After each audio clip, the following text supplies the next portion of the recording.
Thank you, everybody. Thank you. My name is Paul Pacific, and welcome tonight. And thank you for joining us for such a special cause this evening. We hope that you're enjoying the show as much as we're enjoying performing for you. And this year, when I was asked to perform, I thought I'd share a little story. Because if anybody watching knows one thing about me, they know that I love Christmas. Probably more so than anybody else I know. It's my favorite time of the year. A few days ago, I was talking to my neighbor's son. He's about 6 years old, I would say, and the topic of Christmas came up. And he said to me, "When you were a boy, did you ever snoop under the Christmas tree?" "Snoop," I said. "Snoop? I did way more than snoop." He said, "You did?" I said, "Oh, yeah, here, let me tell you." As if I was letting him in on some secret. Here's what I did. Let's pretend, for the sake of my story, that this pencil represents me. I know it's a stretch, but we're using our imagination. This $20 bill represents a gift under the Christmas tree that I want to explore.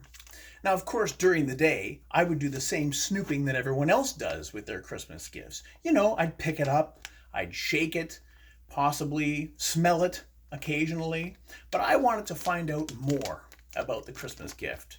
So what I would do is about 2 weeks before Christmas, at bedtime, my parents would tuck me in, they would turn off the lights, they would hope that I was going to sleep, but I wasn't. I was really waiting for them to fall asleep. I would open my door, look across the hall, make sure they weren't awake, sneak downstairs in the dark, barefoot, go to the tree, grab the gift I wanted to explore, and I'd get into it. Like that. That is not exactly snooping. That is a serious crime on Christmas. I was actually playing with my toy in the dark after bedtime behind my parents' back, sometimes for an hour or so. Occasionally, in my excitement, I might accidentally rip the wrapping paper like this. But would I panic? No. You see, even as a young child, I was a very magical boy. Just a little rub and a snap, and sure enough, that wrapping paper was as good as new. The gift was sealed as if it was never touched. And that's how I would find out what I would get for Christmas. Now, when I showed this to the boy next door, he flipped out. He said, "That's amazing. I didn't believe in Christmas magic." I said, "You didn't? How do you think Santa gets in the house? Of course there's Christmas magic." He says, "Santa goes down the chimney. Everybody knows that."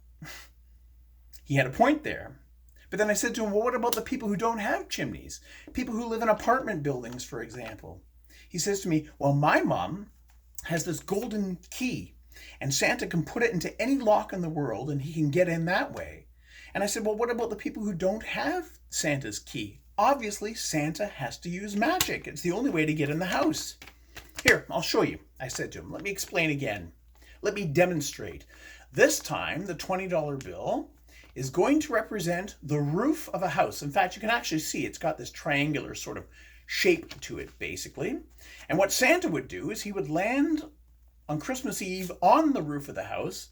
Let me just neaten this up a bit. He would land on the roof of the house on Christmas Eve, quietly, safely, so that the reindeer weren't making too much noise. And then the Christmas magic.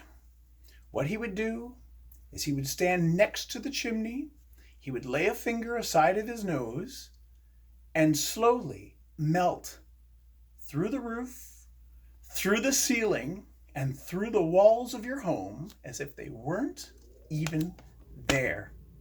And that is an example of Christmas magic at its finest. So remember that. When you go to bed on Christmas Eve, you're going to experience some Christmas magic because it's the only way that Santa gets into your house. Merry Christmas, everybody. Enjoy the rest of the show.